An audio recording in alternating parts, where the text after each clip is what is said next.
मेरा नाम पंकज कुमार कुलदीप है। आज मैं क्लास 9 का फर्स्ट वीडियो बनाने जा रहा हूँ। और देखिए अब कौन सा चैप्टर है ये भी जानना जरूरी है। उस चैप्टर का नाम है चैप्टर 2। देखिए चैप्टर का नाम है वास्तविक संख्याओं के घातांक। वास्तविक संख्याओं के घातांक। और इस चैप्टर का जो इंग्लिश होता है वो है exponent of the real number. Exponent of real number ये चैप्टर है क्लास 9 का। अब देखिए इसमें हम आपको बताएंगे प्रश्नावली 2.1। प्रश्नावली 2.1 क्वेश्चन आज हम लोग सॉल्व करेंगे और देखते हैं कैसे क्वेश्चन सॉल्व होता है। तो चलिए हम देखते हैं क्वेश्चन नंबर फर्स्ट आपका है प्रश्नावली। क्वेश्चन नंबर फर्स्ट है। देखिए क्वेश्चन कौन कौन से हैं। ये क्वेश्चन लिखा है निम्नलिखित के मान ज्ञात कीजिए। निम्नलिखित के मान ज्ञात कीजिए। पहला क्वेश्चन आपको दिया है 5 के पावर 8 और डिवाइड कर रखा है और 5 के पावर 3। और दूसरा क्वेश्चन दे रखा है 5 के पावर 2 और मल्टीप्लाई 5 के पावर 4। फिर तीसरा क्वेश्चन है 3/4 का पावर दिया है -3। और चौथा क्वेश्चन आपका लिखा है 2/3 के पावर 2 मल्टीप्लाई 2/5 के पावर -3 और मल्टीप्लाई 3/5 के पावर 2। और चौथा देखिए और पांचवा क्वेश्चन आपका दिया है कि यदि 3 के पावर 1/9 और मल्टीप्लाई 3 के पावर 2/9 और मल्टीप्लाई 3 के पावर 3/9 और इक्वल टू 9 के पावर दिया है x। तो ये कह रहा है कि आप x का मान ज्ञात करके हमें दिखाइए। अब देखिए अब हम एक एक क्वेश्चन आपको सॉल्व करके दिखाते हैं। प्रश्न नंबर पहला क्वेश्चन है। देखिए पहला क्वेश्चन आपका लिखा गया है क्वेश्चन नंबर 1। ये लिखा है कि 5 के पावर 8 और डिवाइड कर रहा है 5 के पावर 3। अब हमें इसको क्या करना है, सॉल्व करना है। अब हमारे प्यारे दोस्तों इस सवाल को सॉल्व करने के लिए हमें एक फार्मूला पता होना चाहिए। वो हम एक बार क्वेश्चन हल करने से पहले जैसा सवाल है उसी प्रकार से सवाल को हम लोग लिख लेते हैं। तो देखिए हम उसी सवाल को नोट करते हैं और डिवाइड कर रहा है 5 के पावर 3। हमें एक फार्मूला अगर पता रहेगा तभी हम इस सवाल को कर सकते हैं। अगर फार्मूला नहीं पता है तो हम लोग इस सवाल को नहीं कर पाएंगे। तो देखिए वो फार्मूला क्या है।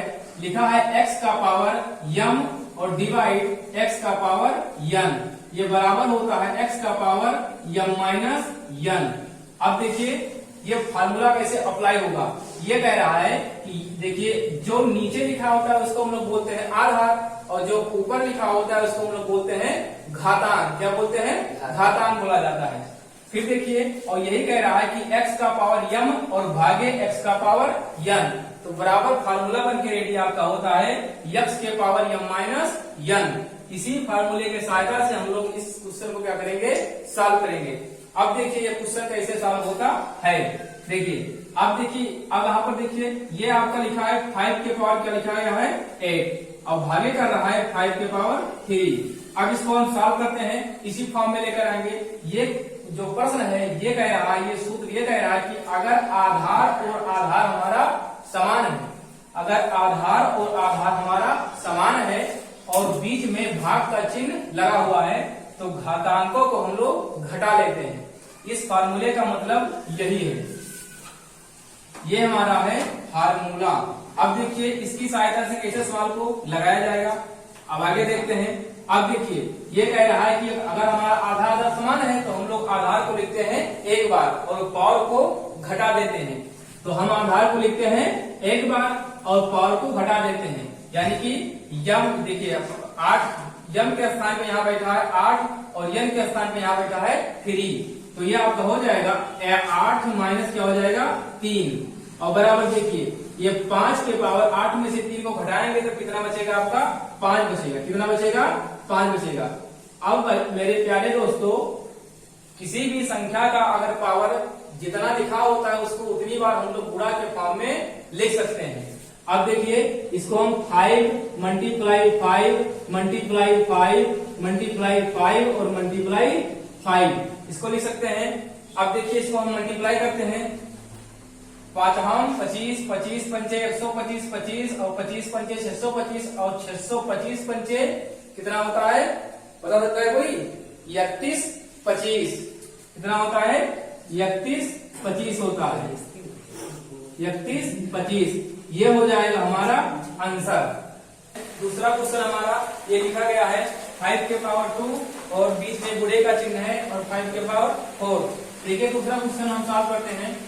दूसरा क्वेश्चन जो है हमारा ये लिखा गया है 5 के पावर 2 और मल्टीप्लाई में लिखा गया है 5 के पावर 4।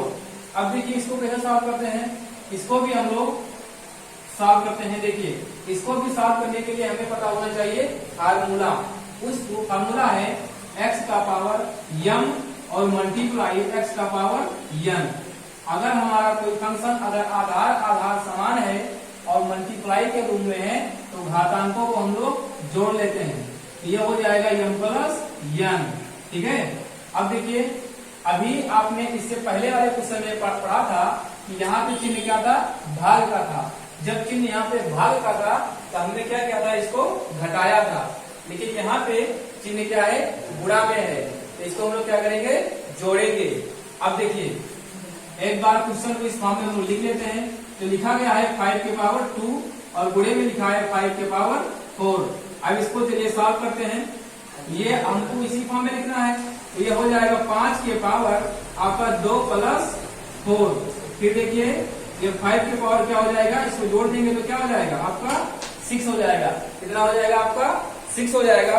और इसका जो आंसर है, इसका आंसर देखिए क्या आएगा, इसका आंसर आएगा, हम इसको पहले 6 बार लिखेंगे और 6 बार लिखने के बाद इसको क्या करेंगे, हम लोग मल्टीप्लाई करेंगे। अभी कितनी बार लिख दिया भाई, ये 5 बार लिखा है और एक बार क्या लिख देंगे हम लोग, इसको 6 बार लिख लेंगे। अब देखिए 6 बार लिखने पर इसका आंसर क्या आता है, देखिए 55 25 25 पंचे 125 125 पंचे 625 625 पंचे आपका होता है 31 25 और 31 25 को जब हम मल्टीप्लाई करेंगे तो आपका आ जाएगा 15,625।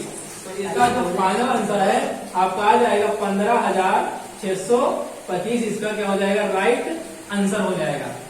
ये दूसरा क्वेश्चन हम लोग इस तरह सॉल्व करते हैं। अब देखिए अब अगला क्वेश्चन आपका आता है तीसरा नंबर क्वेश्चन। देखिए हम बगल में जगह है, यहीं पर हम करके दिखा देते हैं। चलिए तीसरा क्वेश्चन आपका बहुत ही छोटा क्वेश्चन है, देखिए वो कैसे सॉल्व होता है। तीसरा क्वेश्चन आपका लिखा गया है कि 3/4 के पावर आपको दे दिया गया है -3। अब देखिए इसको हम क्या करते हैं, सॉल्व करते हैं। चलो इसको भी सॉल्व करके देखा जाता है कैसे सॉल्व होता है। किसी भी संख्या का पावर, देखिए एक होता है फार्मूला, अगर किसी भी संख्या का जो पावर है अगर आपका दिया गया है माइनस में, इसमें दिया गया है माइनस में, तो उसको अगर हमें घातांक को प्लस में करना है तो इसको हम कर सकते हैं 1/x का पावर m। तो ये जो है हमारा क्या हो जाएगा, प्लस में घातांक हो जाएगा। अब देखिए x, अब देखो यहाँ पर ध्यान से, अब x इसी फार्मूले का हम लोग क्या करेंगे, यूज करेंगे, तभी ये क्वेश्चन सॉल्व होगा। क्योंकि घातांक अगर हमारा माइनस में रहेगा तो उसको हम लोग सॉल्व नहीं कर सकते हैं। अब देखिए इसको हम कैसे सॉल्व करते हैं। देखिए ये आपका लिखा है 3/4, क्या लिखा है 3/4 और 3/4 के पावर आपको क्या है -3। अब देखिए इसको सॉल्व करते हैं। पहले हमें इसको करना है प्लस में, तभी ये लगेगा, नहीं तो लगेगा नहीं। तो इसको हम प्लस में करने के लिए क्या करेंगे, जो आपका लिखा है 3/4, अब हम क्या करेंगे, इसको हम पलट देंगे। क्या करेंगे, पलट देंगे। तो पलटेंगे तो आपका हो जाएगा 4/3। अब जैसे पलटेंगे आपका जो नेगेटिव था पावर वो क्या हो जाएगा, प्लस में हो जाएगा। तो इसको लिख देंगे प्लस, सॉरी भाई, प्लस क्या है 3 हो जाएगा, +3 हो जाएगा। ठीक है। अब देखिए अब इसको हम भाई पावर हमारा कितनी बार है, 3 बार पावर कह रहा है कि इसको 3 बार गुणा कीजिए। तो गुणा करते हैं, लिखा है 4/3 और गुणे 4/3 और गुणे 4/3। अब देखिए इसको सॉल्व करते हैं। भैया देखो, देखिए इधर 4 का 4 चौक 16, 16 चौका 64, तो ऊपर हमारा आ जाएगा 64 और 3 त्रिका 9, 9 त्रिक 27, नीचे हमारा क्या आ जाएगा 27। ये हमारे राइट आंसर होगा। ठीक है।